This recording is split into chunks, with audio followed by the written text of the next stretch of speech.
Welcome to study physics.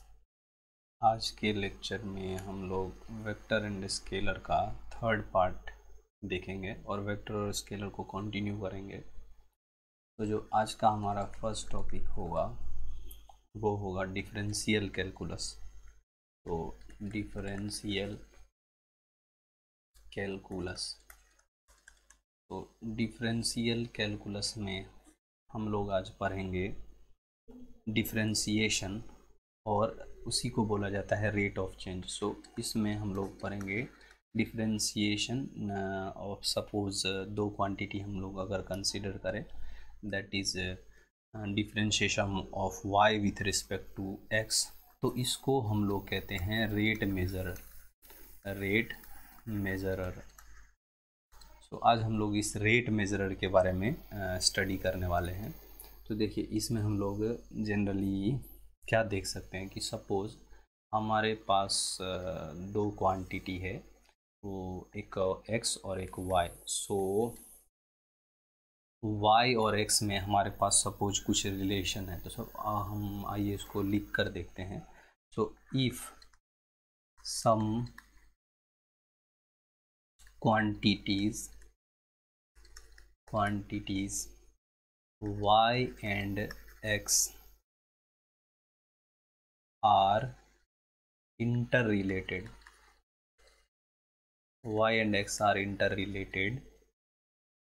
in such a way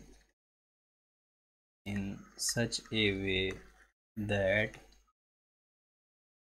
for each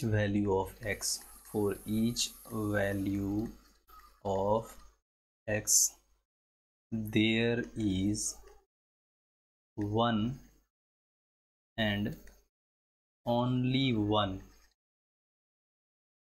value of y,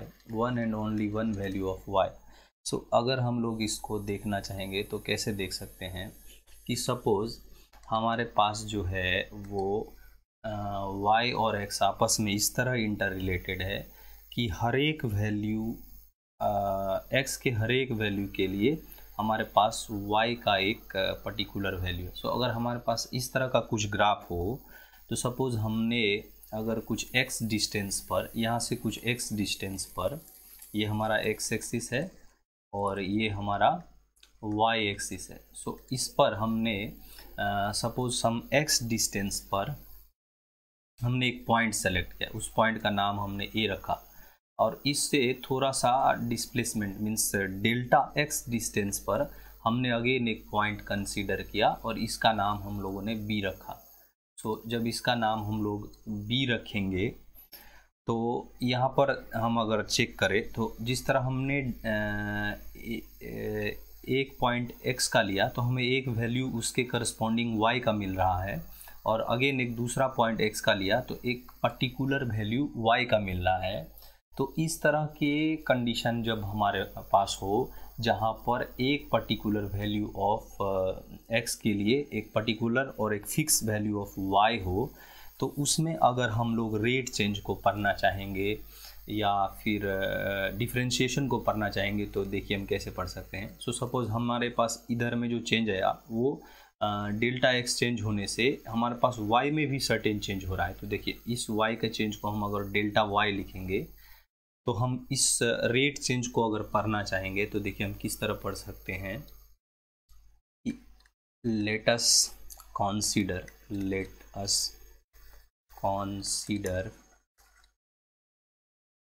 x be changed by a small amount। अगर x कुछ small amount से change हो रहा है, suppose delta x से change हो रहा है, and the corresponding change in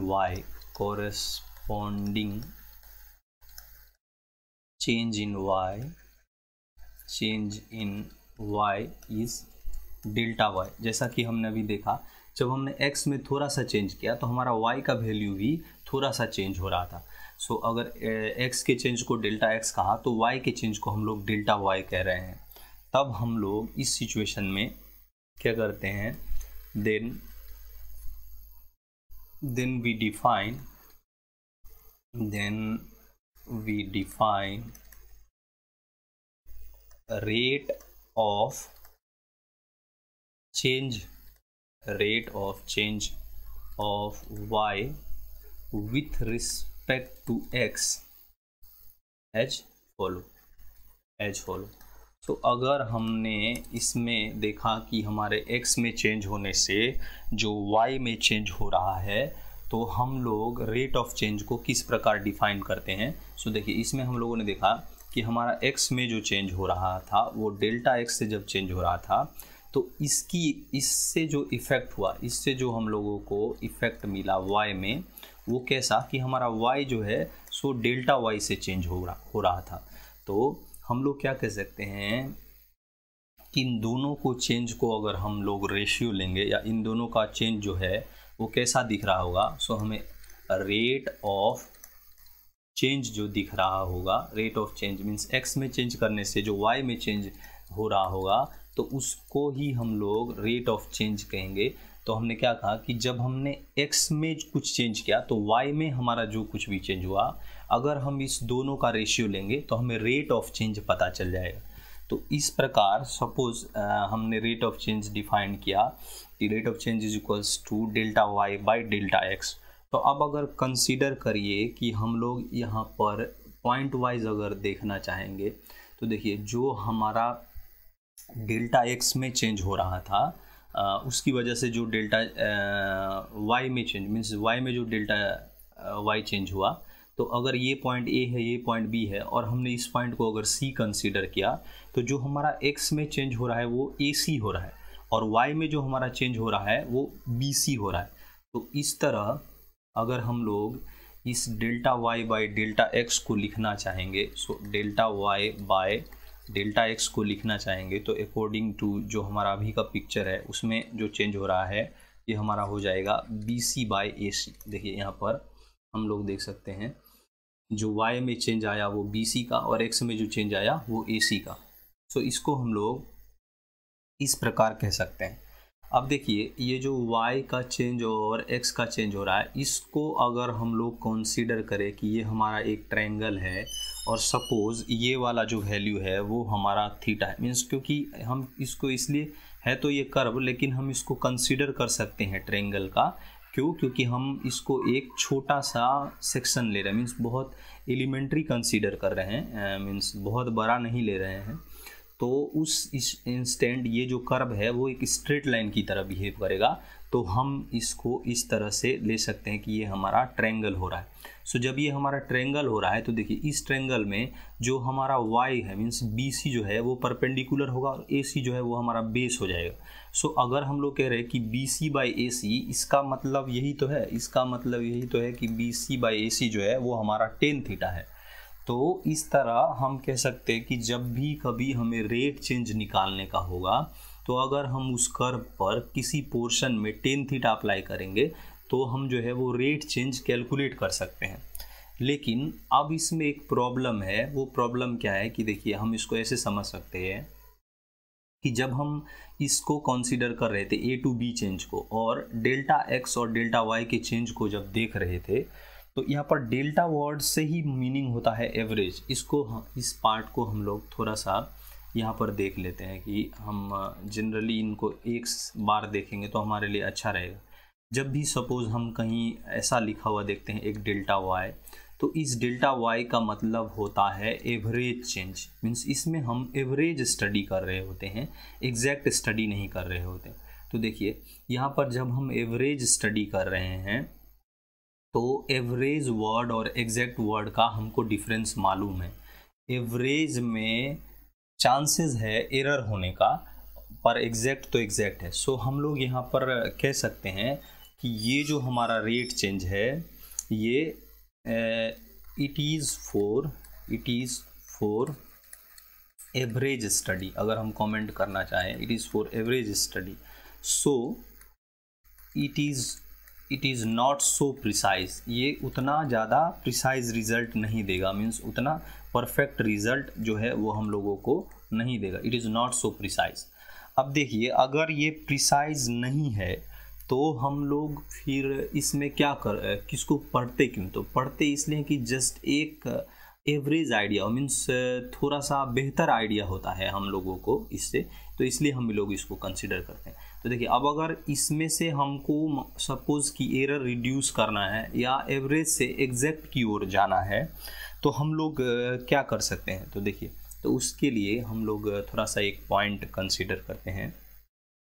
देखिए टू नो अभी हम लोग एवरेज कंसिडर कर रहे हैं। अगर हम लोग को किसी फिक्स पॉइंट पर स्टडी करना हो तो हम लोग क्या कर सकते हैं? So to know the rate change of y at particular value of x। अगर किसी x के पर्टिकुलर वैल्यू पर हम लोगों को अगर रेट चेंज पता करना है, सपोज हमारा जो इस पर्टिकुलर पिक्चर में जो हमारा a पॉइंट है, सपोज ये जो a पॉइंट है, हमको इसी पॉइंट पर अगर हम लोगों को जस्ट मतलब a टू b नहीं जाना, हमको a पर ही रेट चेंज को अगर स्टडी करना है या समझना है तो हम क्या कर सकते हैं? अगर हम ऐसा कर पाएंगे तो इसका मतलब हुआ जो हम एवरेज से पर्टिकुलर पॉइंट पर पहुंच रहे तो हम एग्जैक्ट की ओर आ रहे हैं। So to know the rate change of y at a particular value of x for this condition say at a point पर हम लोग अगर देखना चाहेंगे, so we have to take, हम ए पॉइंट पर कब आ सकते हैं? जब हमारा डेल्टा x जो है वो 0 हो जाए और डेल्टा x टेंड्स टू 0 हो जाए। So take delta x tends to 0 और डेल्टा x जो है अगर हम उसको वेरी स्मॉल लें तो हम उस पॉइंट पर पहुंच जाएंगे। मीन्स ये डेल्टा x का वैल्यू जितना हमारे लिए छोटा होगा, if delta x is as much small, जितना से जितना छोटा हो पाएगा, सो हम क्या होगा उस इंस्टेंट हम a को अप्रोच करते हुए आएंगे, मीन्स ए को अप्रोच कर पाएंगे। तो जितना हम ए के क्लोज रहेंगे तो हम कह सकते हैं कि हम इंस्टेंटेनियस वैल्यू को स्टडी कर रहे हैं। So instead of average we now focus on instantaneous value. So to know the rate change of y at a particular value of x say at a we have to take delta x very small. तो अगर हमने delta x को very small consider किया तो उस instant क्या होगा? As delta x is made small, जैसे हमने डेल्टा x को स्मॉल बनाया तो क्या होगा? स्लोप और टेन थीटा, ये जो हमारा जिसको हम स्लोप कहे या टेन थीटा कहे, slope tan theta of the line जो है वो क्या होगा? स्लोप और tan theta of the line, slope कहे या टेन थीटा कहे, सो स्लोप और tan theta of line A B, जो हमारा ए बी का लाइन है वो क्या हो जाएगा?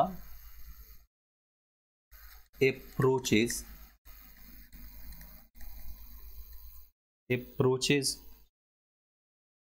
To tangent at point A. So इसका मतलब ये हुआ कि जैसे हम इस डेल्टा x को छोटा छोटे करते चले जाएंगे तो हम ए पॉइंट पर पहुंचते हुए आ जाएंगे, मीन्स ए पॉइंट पे अप्रोच करने लग जाएंगे। तो जब हम ए पॉइंट को अप्रोच करने लग जाएंगे तो उसका मतलब हुआ हम वहाँ पर अब टेन थीटा की बजाय हम वहाँ पर टेंजेंट को अब स्टडी करना स्टार्ट कर रहे हैं। तो इसका मतलब हुआ ये जो हमारा टेन थीटा है वो approaches to tangent at point A हो जाएगा। सो ये जो है ये टेंजेंट मीन्स दिस टेंजेंट जो अभी हमने इसको डेल्टा x को छोटा करके लाया, ये हम लोगों को क्या बताएगा? सो हम लोग इसको यहाँ पर लिख सकते हैं 10 the tangent at point A gives the rate of change of y with respect to x at A। सो अब ये टेंजेंट जो है इंस्टीड ऑफ टेन थीटा हम लोगों को ए पॉइंट पर जो है वो रेट चेंज बताएगा। तो हम लोग इस प्रकार क्या कह सकते हैं कि अभी के सिचुएशन में हमारे पास क्या था, जब ये हमारा टेन थीटा था so delta y by delta x था।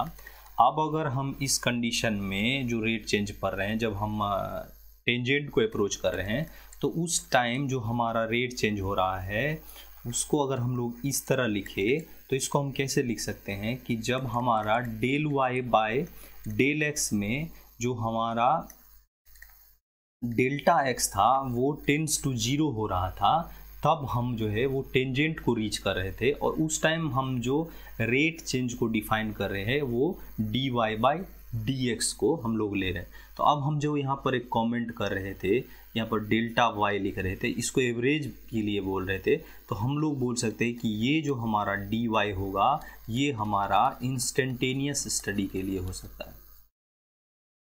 तो ये हमारा इंस्टेंटेनियस स्टडी के लिए हो सकता है। तो एक और हमारा बचता है, इन तीनों को साथ देखना ही जरूरी है। So partial derivative. So suppose हम लोग पार्शियल डेरिवेटिव ऑफ y ले रहे हैं विथ रिस्पेक्ट टू x, तो ये हमें क्या बताता है कि जब हमारा y जो है, सपोज y एक और हम y की जगह इसको f अगर लिखे, तो अगर हमारा f जो है वो that is function of y x y and z, तो अगर हम लोग del f by del x consider कर रहे हैं तो दैट इंस्टेंट हम लोग इंटरेस्टेड हैं only rate of change of this function along और with the parameter y, means उस इंस्टेंट हम x, उस इंस्टेंट हम लोग y और z के एक्सिस के अलोंग चेंज में इंटरेस्टेड नहीं है, मीन्स उस इंस्टेंट ओनली हम लोग इस पर्टिकुलर चेंज को स्टडी करना चाह रहे हैं। सो दिस टाइप 3 सिंबल, ये जो हमारा फर्स्ट सेकेंड और 3, ये थर्ड, ये जो है सो तीनों के तीनों हमको चेंज ही बताते हैं, पर ये जो है वो हमें एवरेज चेंज बताता है। ये हमें इंस्टेंटेनियस चेंज के लिए अगर देखना हो तो ये, और जब हमारा फंक्शन डिफरेंट पैरामीटर्स के ऊपर डिपेंडेंट हो और उसमें से हमें किसी पर्टिकुलर पैरामीटर के रिगार्डिंग स्टडी करना होगा, तब हम लोग पार्शियल पार्ट को कंसिडर करते हैं। तो इस प्रकार ये तीनों को साथ देखना हमारे लिए बेहतर होता है। जो नेक्स्ट पार्ट हम लोग इसमें कवर करेंगे, सो इफ़ कंसिडर किसी इंस्टेंट हमारा y का वैल्यू इंक्रीज हो रहा है, so if consider y increases with an increase in x, सो हमारा किसी इंस्टेंट जो है सो y इंक्रीज कर रहा है, कब? जब हमारा कुछ x में इंक्रीज हो रहा है। एट सपोज ए पॉइंट, किसी पॉइंट पर, किसी पर्टिकुलर पॉइंट पर हमारा y इंक्रीज हो रहा है x के इंक्रीज होने से, तो हम लोग क्या कह सकते हैं कि जो del y by del x होगा ये हमारा पॉजिटिव हो जाएगा। क्यों? क्योंकि y भी इंक्रीज कर रहा है और x भी इंक्रीज कर रहा है, तो दैट इंस्टेंट हमारा जो है dy बाई dx जो होगा वो पॉजिटिव होगा। और इफ़ सपोज इस तरह से हम डिफरेंट कॉम्बिनेशन ले सकते हैं, इसको हम लोग इसके लिए भी दे सकते हैं कि उस इंस्टेंट हमारा डेल्टा y भी इंक्रीज़ हो रहा है और डेल्टा x भी इंक्रीज़ हो रहा है। सो हम लोग ये भी कह सकते हैं कि delta y by delta x उस इंस्टेंट हमारा पॉजिटिव हो रहा है। तो अगर हम लोग इसको इस तरह देखें, नेक्स्ट अगर एक कुछ कॉम्बिनेशन लेंगे, हमारा सपोज डेल y में जो चेंज हो रहा है वो अगर नेगेटिव है, बट जो हमारा डेल एक्स में चेंज हो रहा है वो अगर पॉजिटिव हो रहा है, तो उस इंस्टेंट हम लोग कह सकते हैं del y by del x जो होगा वो हमारा नेगेटिव हो जाएगा। तो इस तरह से डिफरेंट कॉम्बिनेशन हम लोग चेक कर सकते हैं कि एक इंक्रीज़ हो रहा है दूसरा डिक्रीज़ हो रहा है, तो उस पर क्या इफ़ेक्ट आ रहा है या उसका रेट चेंज हम लोग किस तरह से देखते हैं। जो नेक्स्ट पार्ट है वो हमारा है इसमें मैक्सिमा एंड मिनिमा का concept. So maxima and minima, so maxima and minima में हम लोग क्या देखते हैं कि सपोज हमारे पास एक कर्व है y versus x versus y का एक कर्व है, और ये कर्व कुछ इस तरह से है। तो इस कर्व में हम लोग क्या देख रहे हैं कि इस इंस्टेंट में ये जो वैल्यू है वो इसका मैक्सिमम है और इस इंस्टेंट ये वैल्यू जो हो रहा है वो मिनिमम है। हम अगर जस्ट कर्व को कंसीडर करें, सो मिनिमम हो रहा है इस इंस्टेंट में। तो सपोज इस पॉइंट का नाम अगर हम लोग कंसीडर करें x2 और इस पॉइंट का नाम हम लोग कंसीडर करें x1, तो हम लोग कैसे इस ग्राफ से मालूम कर सकते हैं कि ये x1 कौन सा पर्टिकुलर पॉइंट है और कौन सा वैल्यू है, और x2 कौन सा पर्टिकुलर पॉइंट है और कौन सा वैल्यू है। तो इसको देखने के लिए हम लोग क्या करेंगे, देखिए, so consider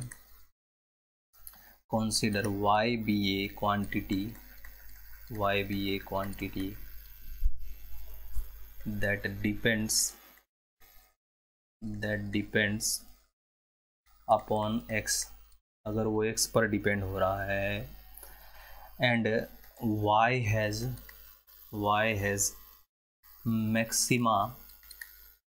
maxima at x1 and minima at x2। अगर x1 पर मैक्सिमा हो रहा है और x2 पर मिनिमा हो रहा है, तो इस इंस्टेंट हम लोग क्या कह सकते हैं कि देखिए, जब यहाँ पर इस ग्राफ को केयर करेंगे हम लोग थोड़ा सा, if we care this graph, तो देखिए जब हम यहाँ पर मैक्सिमा को देखें या यहाँ पर मिनिमा को देखेंगे, तो यहाँ पर जो हमारा टेंजेंट हो रहा है, देखिए दिस टेंजेंट, ये टेंजेंट हमारा क्या हो रहा है, पैरेलल टू एक्स एक्सिस हो रहा है। सो एट मैक्सिमा एंड मिनिमा, सो हम लोग क्या कह सकते हैं कि eight point x1 and x2, सो हम लोग लिख सकते हैं at these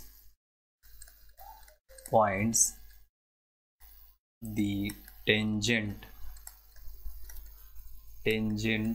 two the curve is parallel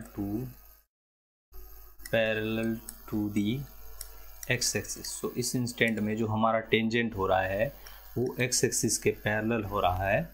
तो अगर हमारा टेंजेंट x एक्सिस के पैरेलल हो रहा है, तो देखिए इस इंस्टेंट हम लोग कह सकते हैं जो y में जो हमारा चेंज हो रहा है, मीन्स डेल्टा y जो है वो हमको 0 हो रहा है। डेल्टा x में चेंज होगा, पर इधर हम डेल्टा x में अगर चेंज भी करें तो y में कुछ भी चेंज नहीं हो रहा। तो इसका मतलब हम लोग अगर del y by del x को जब देखते थे तो इसको ही तो हम लोग टेन थीटा बोलते थे, और यही जब हमारा limit delta x tends to 0 हो जाता था तो ये हमारा टेंजेंट बन जाता था, यही पार्ट हमारा टेंजेंट बन जाता था। तो इस इंस्टेंट यहाँ पर देखिए, जब डेल y में हमारा डेल y का वैल्यू 0 हो रहा है, तो हम लोग क्या कह सकते हैं कि यहाँ पर हमारा टेन थीटा का वैल्यू 0 हो जाता है।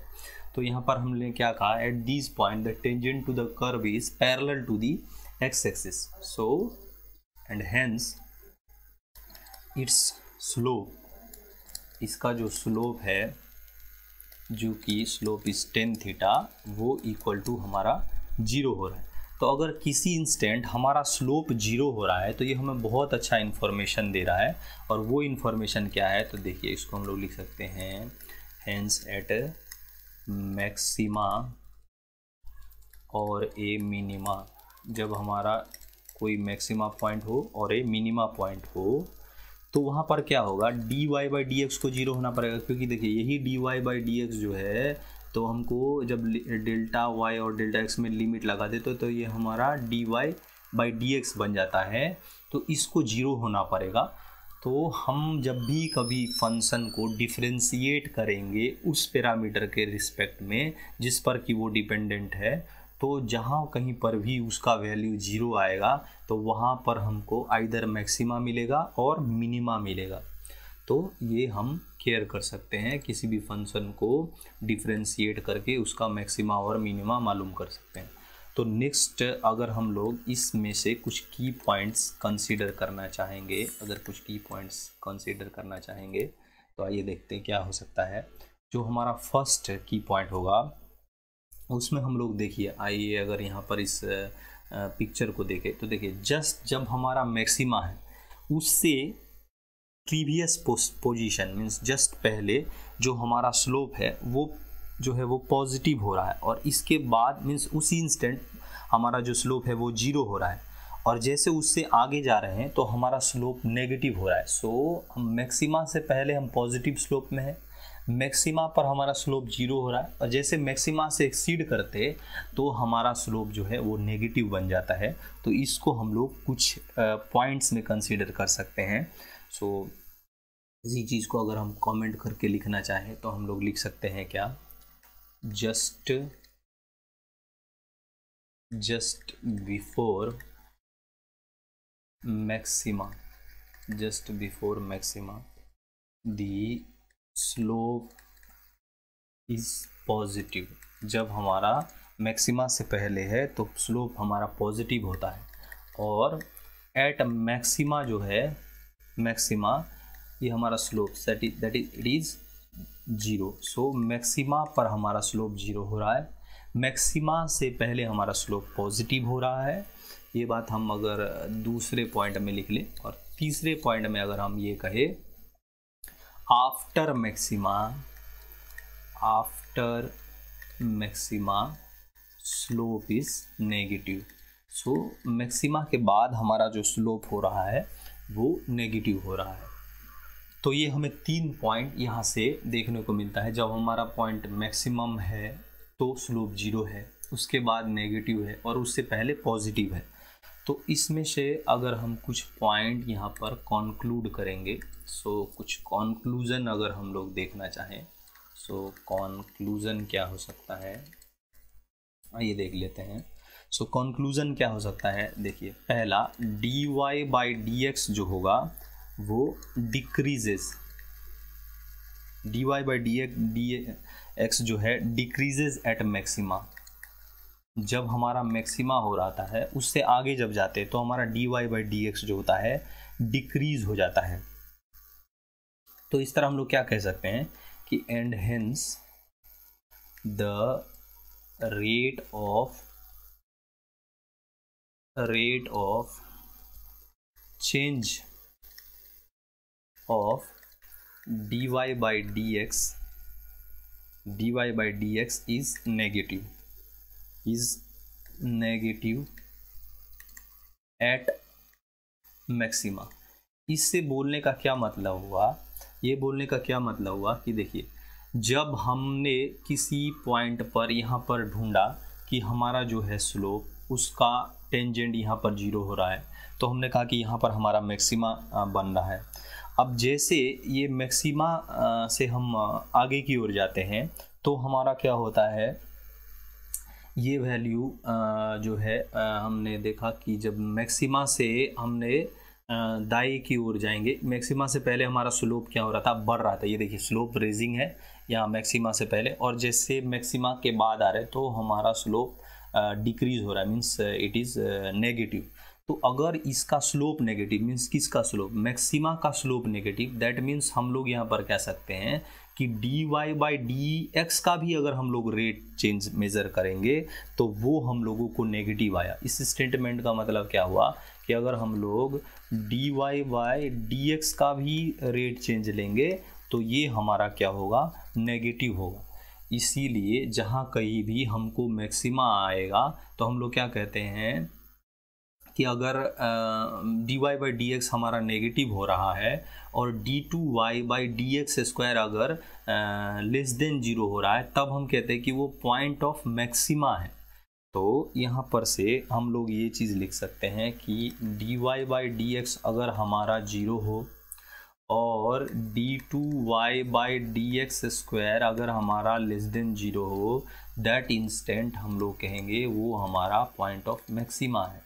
अब देखिए इसी तरह से अगर हम लोग पॉइंट ऑफ मिनिमा को कंसीडर करेंगे तो देखिए जब हम पॉइंट ऑफ मिनिमा पर आ जाते हैं अकॉर्डिंग टू अवर ग्राफ, तब यहाँ पर देखिए जब ये पॉइंट ऑफ मिनिमा पर पहुँच जाते हैं तो यहाँ पर क्या हो रहा है, यहाँ हमारा स्लोप जो है वो जीरो है और इधर हमारा स्लोप जो है वो बढ़ रहा होता है। इधर से हमने देखा कि जब आ रहे थे तो हमारा स्लोप चेंज नेगेटिव हो रहा था। सो इधर भी मिनिमा पर आने से पहले हमारा स्लोप नेगेटिव है, मिनिमा पर हमारा स्लोप जीरो है, और मिनिमा के बाद हमारा स्लोप पॉजिटिव है।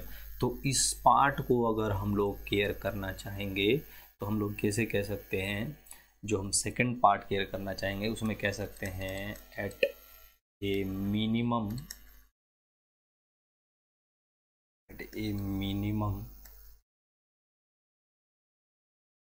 the slope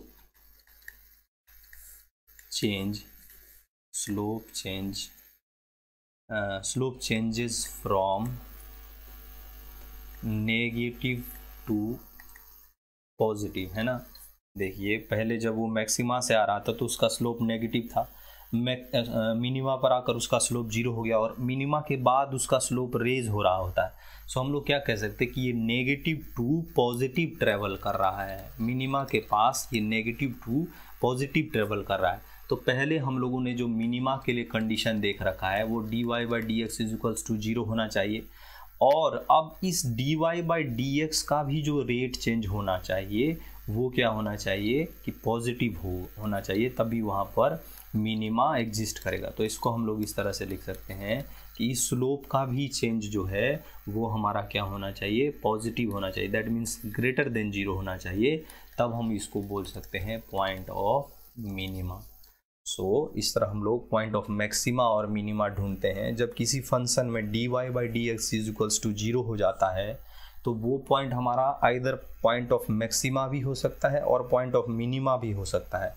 अब हमने ये केयर करना होता है कि उस पॉइंट ऑफ मैक्सिमा या मिनिमा पे वो जो dy/dx है उससे जो भी स्लोप बन रहा है वो किस तरह बिहेव कर रहा है, मीन्स वो पॉजिटिव हो रहा है, मीन्स उसमें पॉजिटिव चेंज हो रहा है या उसमें नेगेटिव चेंज हो रहा है। अगर नेगेटिव चेंज हो रहा है दैट टाइम वहाँ पर मैक्सिमा बनेगा, और अगर पॉजिटिव चेंज हो रहा है तो वहाँ पर मिनिमा बनेगा। तो आज हम लोग यहाँ पर ही रुकते हैं, नेक्स्ट इंस्टेंट हम लोग इंटीग्रेशन देखेंगे। So thank you.